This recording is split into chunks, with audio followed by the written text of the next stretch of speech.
Hey, I'm Not So Ace Trainer, and what regional forms could we see in Pokémon Scarlet and Pokémon Violet? Let's get into it!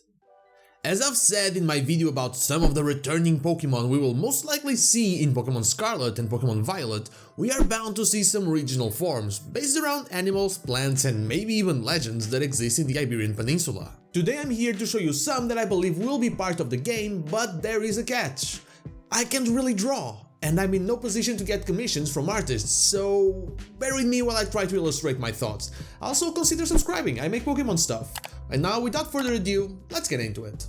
Just like in my video about the returning Pokémon, let's start with the most obvious one, Taurus.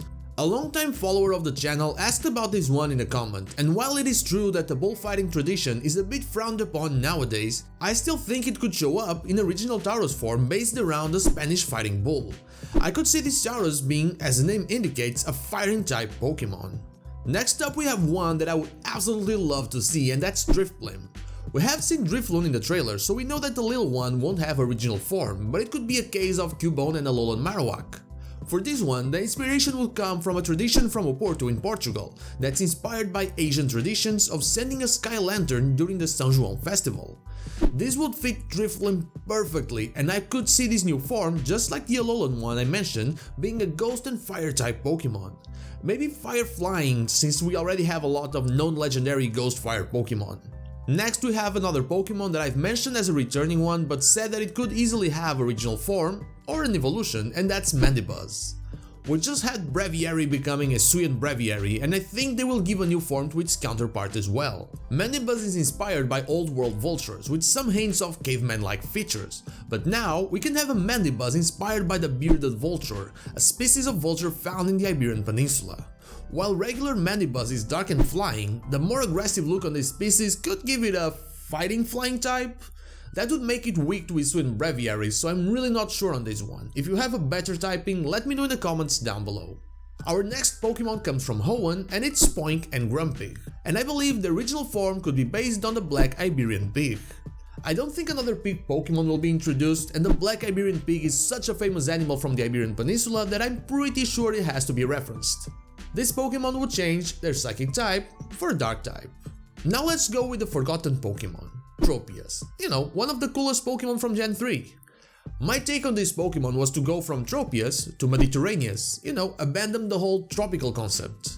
This Tropius could have a mix of elements from forests, like pine trees for example, and elements from the seas and lakes, like maybe shells on its body, and this would give it a grass-water type, taking away the flying type that made it such a target for Ice Beam.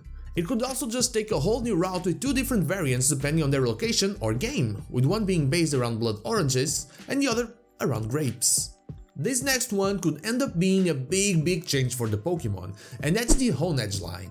Spain is the home of the rapier, and Honedge being based around the sword makes it the perfect candidate to get a new form based on that. For Aegislash, this could go one of two ways. Either it doesn't exist and we get a completely new form without stance change, or it exists and the shield just gets a Spanish makeover. For the typing, I really didn't want to suggest another ghost type, but it is an object that is possessed, so I decided to go with Fairy Steel since it also fits their role, like Life Key. Next, I think that while we already have the Flamenco Oricorio, there's a Pokemon that could make better use of the theme, and that's Ludicolo. Its original form has a mariachi kind of feel to it, and it could easily have a more flamenco one, starting in Lotad. More red toned, fire would be amazing on it, it could easily become our second fire and water type Pokemon. I might be going a bit too deep for this next one, but I have seen a lot of people mention the Portuguese Manowar for Tentacle. But the Portuguese Manowar is not a jellyfish, it is actually a colony of smaller organisms. What if Tentacle in this game gets a very small form and its evolution is just a bundle of Tentacle, just like the school form for Wishiwashi? I think that would be really awesome. I just don't know the typing that I would give this Pokemon. I thought about water and poison, but that's already their typing, so let me know if you have any ideas. And finally, I saved God for last. The Eurasian Beaver is, as the name indicates, a beaver, and for that reason, I believe that Bidoof and Bibarel will get a new regional forms based around them. They will look more rugged and muddy, losing their normal type and turning into ground and water type Pokemon. And those were the ones that I could think of. Not all the possibilities and not all that I would love, because if that was the case, Dunsparce would finally get some love, but it is what it is. Anyway, I would love to read the original concepts, so tell me about them in the comments down below. And now, like the video if you like it, dislike if you don't, and don't forget to subscribe to the channel for more Pokemon content. Also ring the bell so you know when the next video is out. You can follow me on social media and Twitch, as in they're Wednesday to Sunday, not Saturday, or join our Discord, all the links are in the description. Thank you so much for watching, and I'll see you all on the next one.